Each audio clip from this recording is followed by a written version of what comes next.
पाठ 10 साहसी बालक। क्या आप जानते हैं कि महान व्यक्ति भी कभी बालक ही रहे होंगे। बच्चों में यदि प्रारंभ से ही अच्छे गुण विकसित कर दिए जाएं, तो वे बड़े होकर महान बन सकते हैं। उनका यश चारों दिशाओं में फैल जाता है। वे मृत्यु के बाद भी याद किए जाते हैं। एक महापुरुष के जीवन की घटना आपको इसीलिए बताई जा रही है ताकि इसको पढ़कर आप भी उनकी तरह अच्छा बनने का प्रयास करें। वर्षा के दिन थे। गंगा नदी में बाढ़ आई हुई थी। एक बालक उदास मन से नदी के किनारे पर बैठा था। उसकी उदासी का कारण नाव पर बैठकर विद्यालय जाने के लिए पैसे न होना था।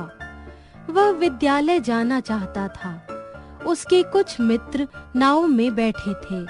उन्होंने कहा, तुम चुपचाप नाव में बैठ जाओ। नाव वाले को पता भी नहीं चलेगा।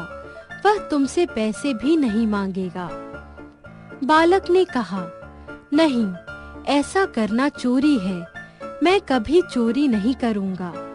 नाव में बैठे कुछ व्यक्तियों ने बालक से कहा, छोटे बालक, नाव में बैठ जाओ, तुम्हारे पैसे हम दे देंगे। बालक किसी का एहसान नहीं लेना चाहता था। उसने कहा, बहुत बहुत धन्यवाद। नाव चली गई। बालक किनारे पर अकेला रह गया। विद्यालय जाने के लिए देरी हो रही थी। बालक विद्यालय में देर से जाना नहीं चाहता था। बालक ने नदी को तैरकर पार करने का निश्चय किया। बालक ने अपने कपड़े उतारे और उन्हें अपनी पीठ से कसकर बांध लिया। बालक उफनती नदी में कूद पड़ा। नदी के बीच में आते आते बालक बहुत थक गया था। फिर भी उसने हिम्मत नहीं हारी। वह एक नए उत्साह से नदी की तेज धारा को चीरता चला गया। अंत में वह बालक नदी को पार करने में सफल हो गया। नाव में बैठे व्यक्तियों, बालकों तथा मल्लाह ने बालक के साहस की बहुत प्रशंसा की। क्या आप इस स्वाभिमानी बालक का नाम जानते हैं? इस बालक का नाम लाल बहादुर शास्त्री था, जो आगे चलकर शास्त्री जी के नाम से प्रसिद्ध हुआ। लाल बहादुर शास्त्री का जन्म 2 अक्टूबर सन 1904 ईस्वी को हुआ था। बचपन में ही उनके पिता का देहांत हो गया था। इस कारण उनका बचपन बहुत कठिनाइयों से व्यतीत हुआ, परंतु अपने गुणों के बल पर वे आगे बढ़ते गए। उन्होंने अनेक कष्ट सहे, किंतु हार नहीं मानी। अपने महान विचारों के कारण ही वह भारत के प्रधानमंत्री पद तक पहुँचे।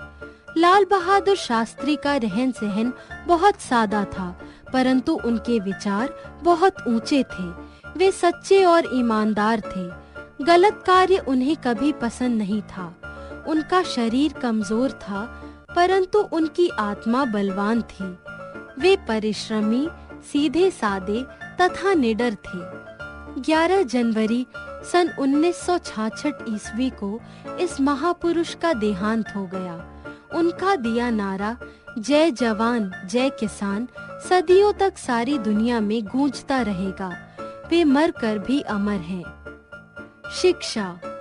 जीवन में बहुत से संकट आते हैं। हमें उनका साहस से सामना करना चाहिए। हमें शास्त्री जी के समान निडर तथा अच्छे विचारों वाला इंसान बनना चाहिए।